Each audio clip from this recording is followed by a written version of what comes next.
Olá a todos, sejam bem-vindos ao programa Seu Direito em Pauta, onde você irá aprender um pouco mais sobre os seus direitos e sobre como administrar as suas finanças. Eu sou Elisiane Moreira, apresentadora, advogada e educadora financeira, e hoje eu recebo aqui em nosso estúdio a Amanda Novak, que é advogada, professora há 15 anos, especialista em gestão de organizações sociais e mestre em organizações e desenvolvimento, para conversarmos sobre direito ambiental e governança corporativa. Seja muito bem-vinda, doutora. Um prazer tê-la conosco. Muito obrigada pelo convite. Imagina. Bom, eu já quero conversar contigo sobre o surgimento, como surgiu o direito ambiental no Brasil e qual é a sua importância. A gente sabe que é bastante grande, mas enfim, como é a relevância do direito ambiental hoje no Brasil?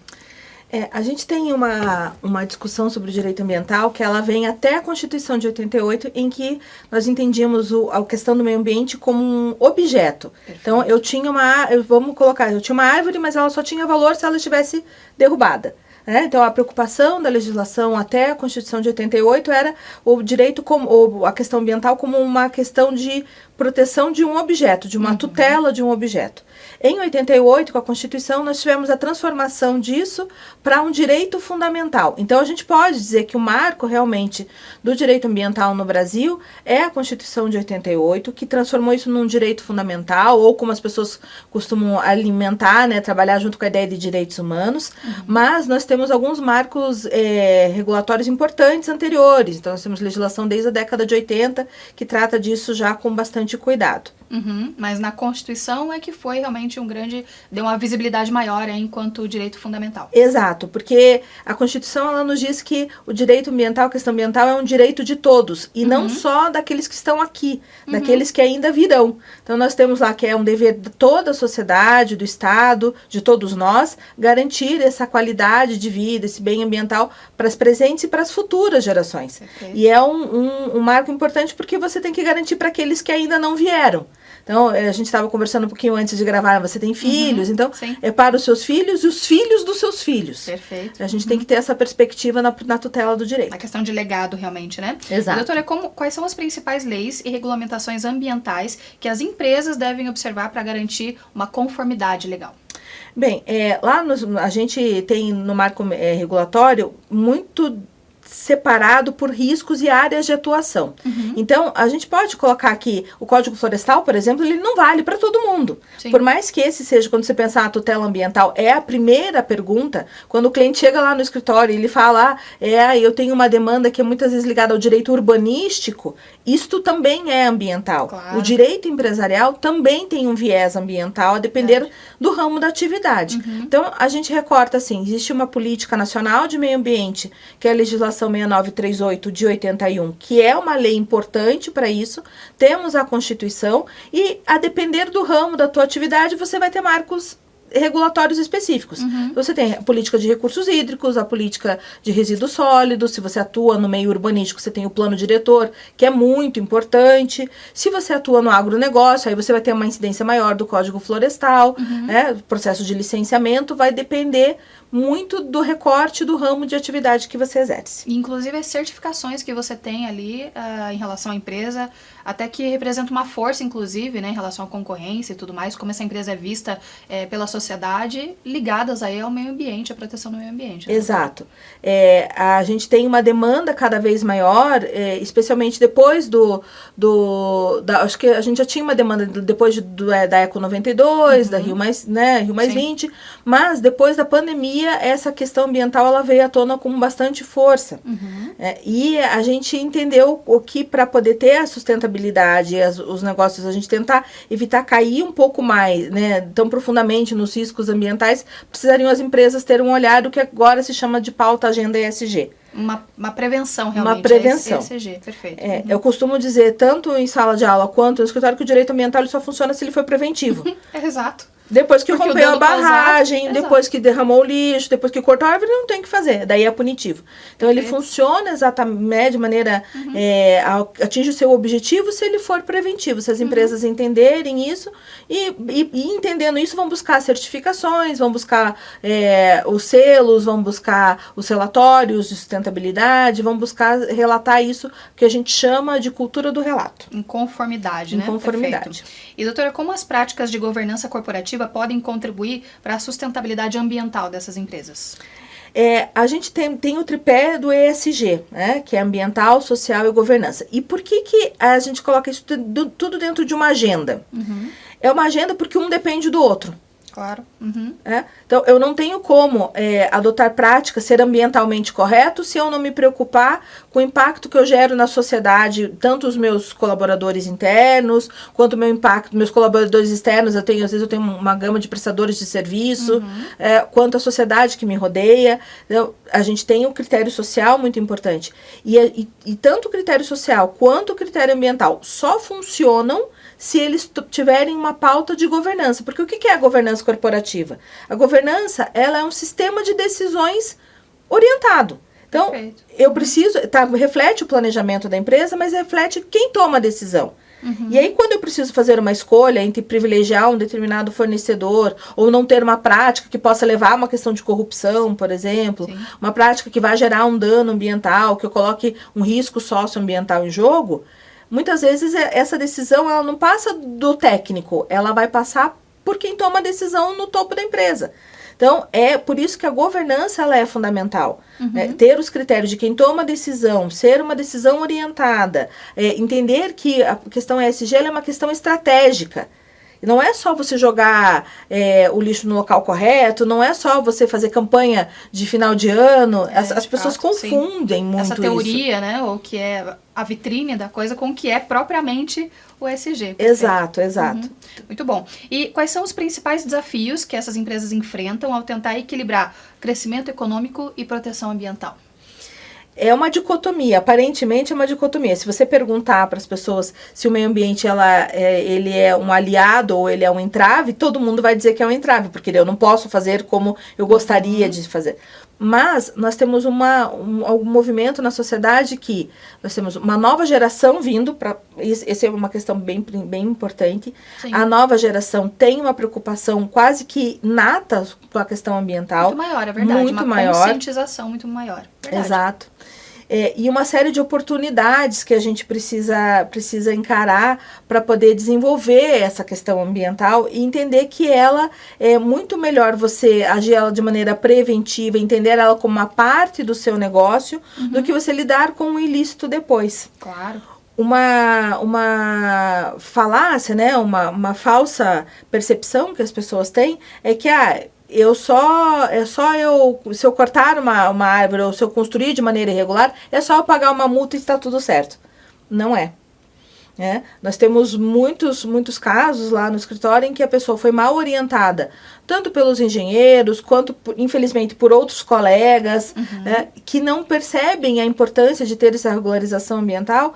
E aí eu vou te dar um exemplo. Se eu construo fora do parâmetro ambiental urbanístico, eu nunca regularizo o imóvel. Se eu não regularizo, quando eu precisar vender esse imóvel, como é que eu faço? Ele nem é seu, né?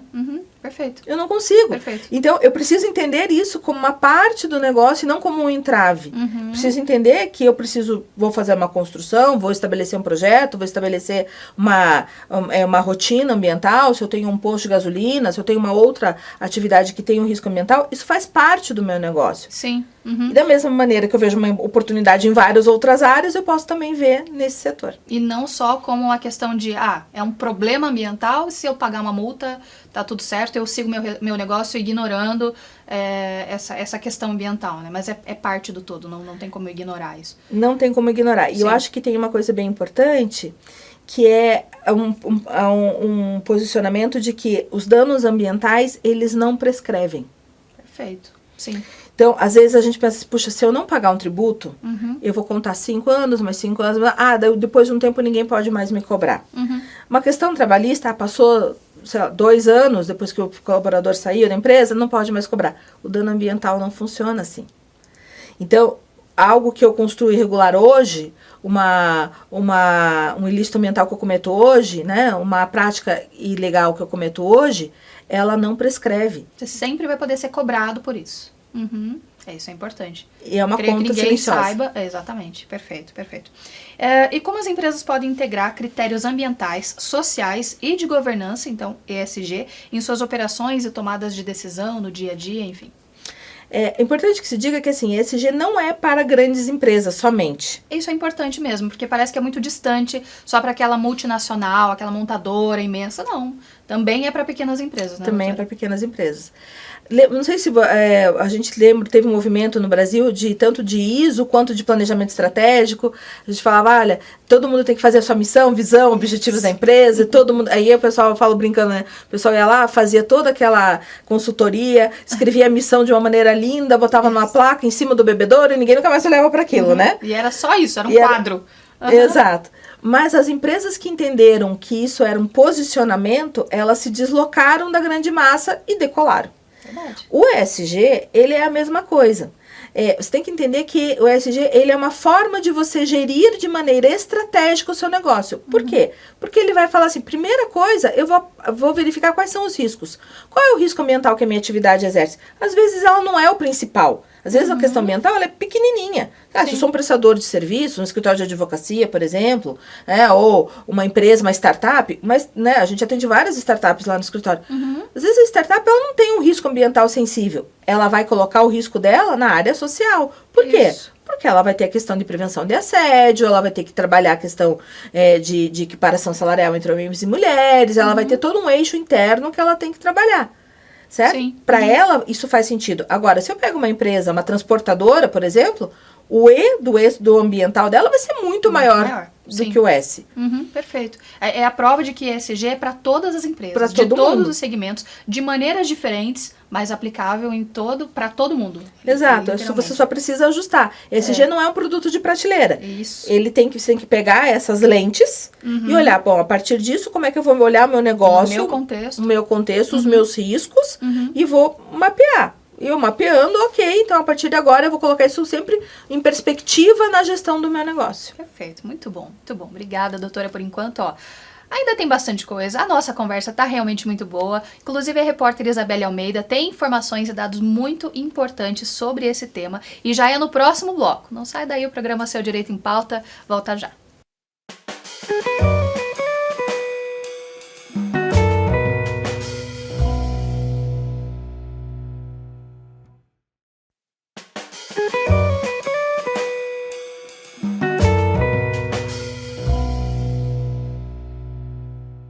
Olá a todos, sejam bem-vindos novamente ao programa Seu Direito em Pauta. A conversa de hoje é com a doutora Amanda Novak, que é advogada, para conversarmos então sobre direito ambiental e governança corporativa. Por isso agora eu converso com a nossa repórter Isabelle Almeida, que trouxe informações importantes que vão agregar ainda mais no nosso bate-papo. Isabelle, é com você. Olá, Elisiane, e a todos que nos acompanham aqui no programa Seu Direito em Pauta. As novas normas ESG reforçam o direito ambiental no Brasil, destacando o comprometimento das empresas com deveres socioambientais e climáticos essenciais para o desenvolvimento sustentável. Em casos de infrações ambientais, o cumprimento das obrigações ESG serão cruciais para destacar a culpa nos processos legais. Esses avanços são fundamentais para responsabilizar as empresas sobre os assuntos ambientais e climáticos. A proteção do meio ambiente é um direito e dever do Estado e da sociedade.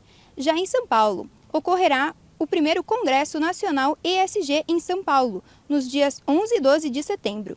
O evento reunirá líderes empresariais, governamentais, investidores e profissionais para discutir e compartilhar estratégias inovadoras sobre sustentabilidade ambiental, governança e corporativa. O objetivo é promover a troca de ideias, aprendizado e networking, consolidando a sustentabilidade e o ESG como pilar de negócios modernos. Eu volto com vocês no estúdio. Doutora Amanda, a gente tem um panorama em que ESG se torna cada vez mais presente, cada vez mais em pauta e realmente, como dizíamos aí no bloco anterior, é para todos, de fato é para todos. Qual seria o primeiro passo do empresário que quer se adequar a essas regras, que quer ter a sua governança corporativa e talvez ainda não tenha pensado sobre o tema? Como que ele começa a fazer isso? É uma excelente pergunta. A gente sempre orienta as pessoas a entenderem assim, bom, primeiro eu entendi que o ESG é algo importante na minha vida e que eu vou precisar ajustar as lentes para conduzir o meu negócio a partir dessa maneira. o que nós fazemos lá no escritório é fazer, primeiro ponto que a gente fala nós temos que diagnosticar. Porque às vezes você pensa assim, eu não tenho nada de ESG na minha empresa, isso é um tema muito distante para mim, não faz, né, nossa, eu vou ter que ter uma caminhada, vou ter que desbravar um mundo que eu não conheço. E às vezes não é isso que acontece. Você pode já ter muitas boas práticas, mesmo certo? sem saber. Mesmo sem saber. E que já estão alinhados ao ESG. O ESG, ele tem que caber na sua vida, não você caber no ESG. Muito senão bom. ele não tem viabilidade. Você começa por um tempo e acaba desistindo. Porque ele não se adequa, não se integra ao teu core business, a essência do seu negócio. Então, nós conduzimos sempre um diagnóstico. Existem muitas ferramentas de diagnóstico no país hoje, mas elas precisam ser conduzidas e aplicadas de uma maneira customizada para você, para que você tenha essa percepção de aonde você já tem seus pontos fortes, e ali sim eu preciso, vou dar visibilidade, só que a gente tem que tomar cuidado um pouquinho com greenwashing, impact washing, né? Que é aquilo que eu digo que eu faço, mas não é bem assim que eu faço, né? Teoria e prática, isso, né? E o pessoal aproveita muito para fazer marketing, então a gente tem que evitar um pouquinho essa conduta, e verificar aquilo que eu tenho risco e preciso fortalecer. Então, na hora que você faz esse diagnóstico, na sequência, a gente estabelece o que a gente chama de cultura do relato.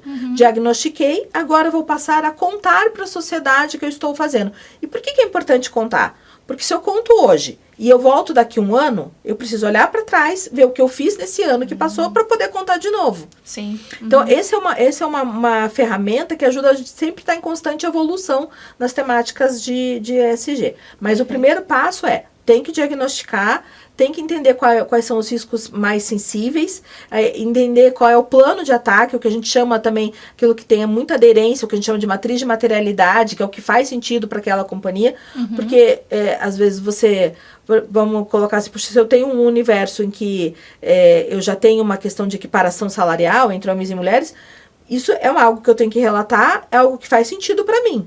Claro. Mas se eu estou num ambiente eminentemente masculino, é algo que eu tenho um desafio. Sim, percebe? Então, eu preciso posicionar. A linguagem vai ser diferente. Vai ser diferente e a minha intenção vai ser diferente. Sim. Poxa, mas por que aqui eu só tenho homens trabalhando? Isso. Né? Ou por que aqui eu não me preocupo com a questão do impacto ambiental que eu estou gerando? E aí, na outra companhia há essa preocupação. E aí tem um olhar que é bem importante, que é olhar para os meus pares. Então, quem são as empresas que estão ao meu redor que fazem isso? Sim. Como que elas trabalham esse tema? O que é tendência? Então, por isso que é importante, existem os congressos, existem ambientes em que se tem esse compartilhamento da questão ESG, mas você só consegue transitar nesses espaços com o mínimo de conforto se você diagnosticar primeiro. Se você aplica. E é importante falar a importância de agir preventivamente quando o tema é ESG ou a questão do impacto ambiental, né? Até porque a gente tem consequências legais e financeiras para as empresas que não cumprem, por exemplo, as leis ambientais. Quais seriam elas, doutora? Nós temos, como eu comentei, é muito determinante o segmento em que a empresa vai atuar. As multas, elas, via de regra, elas são decorrentes de infrações ambientais previstas num decreto federal, que é 6514 de 2008, e na legislação urbanística. Então, as multas, elas são decorrentes de falta de documentação ambiental, de conformidade, de falta de rastreio de materiais. Você precisa entender, dentro do teu ramo de atividade, qual que é a cadência ambiental que você precisa ter, certo? Sim. A partir disso, essas multas, elas se transformam em processo administrativo. É muito comum o empresário não ter o cuidado, ele nem fica sabendo, não se atenta que ele tem que responder a esse processo administrativo. Sim. Esse processo administrativo, quando ele é concluído, ele se transforma daí numa multa. Portanto, a minha defesa já quase que acabou, né? Sim.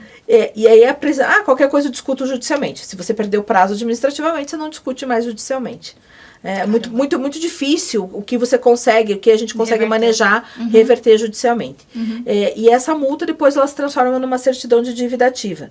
A certidão de dívida ativa é o fisco atrás de você. Então, deixa de ser o problema ambiental de eu ter construído errado, de eu não ter o licenciamento, de eu não ter o cuidado ambiental, e se transforma numa questão tributária. E a questão tributária, ela é muito cruel com as empresas. Sim, né? sim. O leão não pede licença para você, né? Perfeito.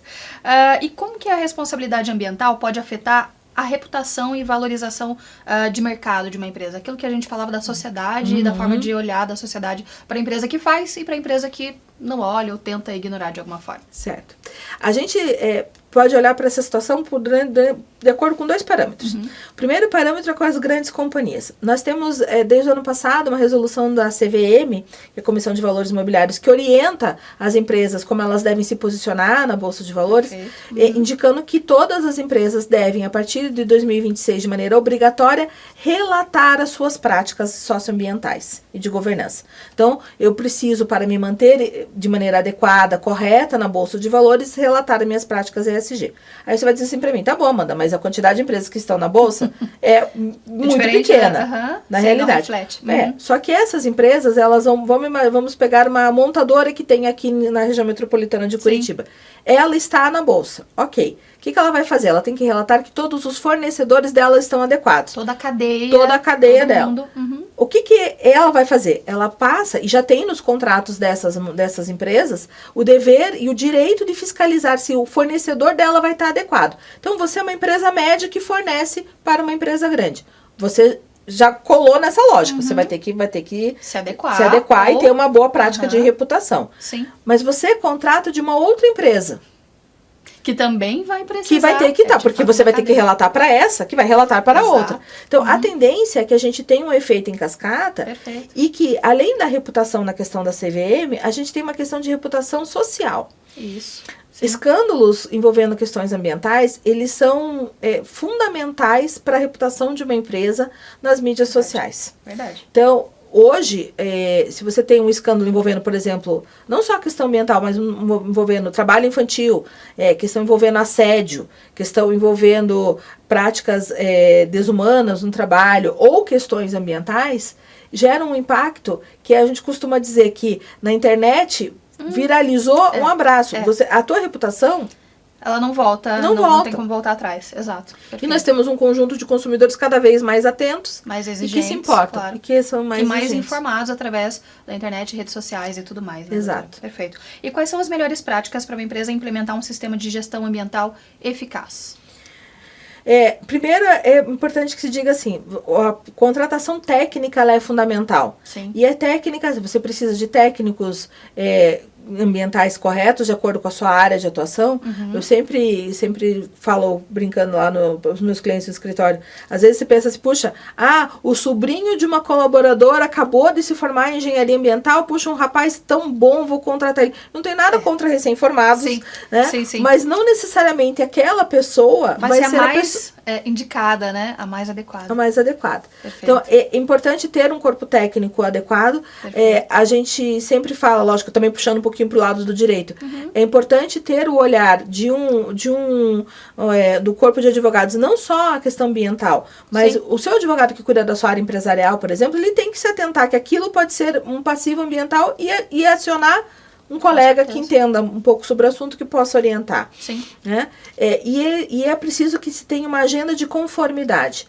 Documentos ambientais, como eu comentei, que o dano ambiental não prescreve, você precisa guardar durante muitos anos a tua regularidade. Então, essa organização também faz parte importantíssima. De boas práticas. Importantíssima. Você tem que guardar... Como é que você vai provar que não foi você que fez? Só se você tiver a documentação provando que você estava adequado à legislação naquela época. Verdade. Então, é importante esse sistema, e por isso a governança.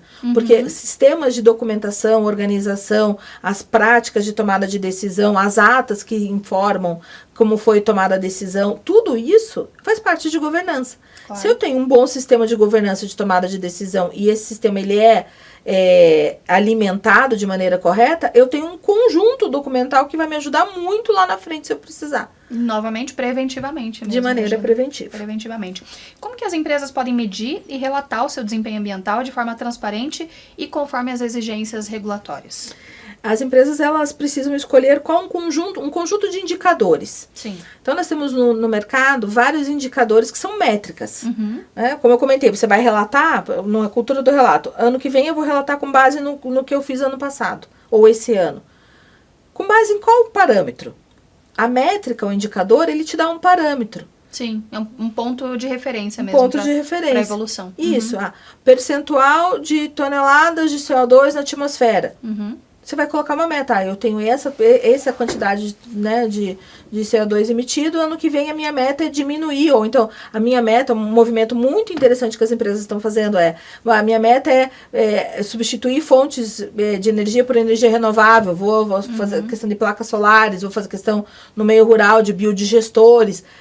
São metas factíveis. Sim. Então, nós temos conjuntos de indicadores. Hoje, nós temos os ODS, que são Objetivos do Desenvolvimento Sustentável da ONU, que eles não são propriamente indicadores, mas eles são métricas, são alvos. É bem interessante, são 17 objetivos, e eles se subdividem em metas factíveis para governos e para empresas. Então, se você procurar lá o ODS, ONU, o site da ONU Brasil, ele vai te dar o ícone de cada uma desses objetivos. Então você tem lá consumo de água, consumo responsável, inovação, que é bem importante, direitos humanos, igualdade entre gênero. Então você seleciona ali e pode escolher. E nós temos indicadores um pouco mais complexos, que daí precisa de gente que tenha já uma especialidade a mais, uma condição técnica diferente, Isso, né? como o GRI, que ajuda bastante nessa métrica. Muito bom, doutora. Muito obrigada pela presença. Foi incrível conversar contigo sobre esse tema tão importante. Eu te agradeço, Elisane. O que vocês precisarem, o pessoal do meu escritório, a gente está à disposição. Com certeza. Obrigada. Obrigada, inclusive, também aos nossos apoiadores, CF Home Design, com esse mobiliário incrível, maravilhoso, e também a Quadro Shop, por esses quadros belíssimos que enfeitam, embelezam ainda mais também o nosso cenário. A mais completa loja de quadros de Curitiba. E agora um recado para você que é empresário. Sabia que a sua marca pode aparecer aqui no programa Seu Direito em Pauta? A sua empresa e o seu negócio podem estar conosco através de parcerias, apoio, cotas de patrocínio. Como fazer isso? Só entrar em contato através dos endereços que aparecem agora no vídeo.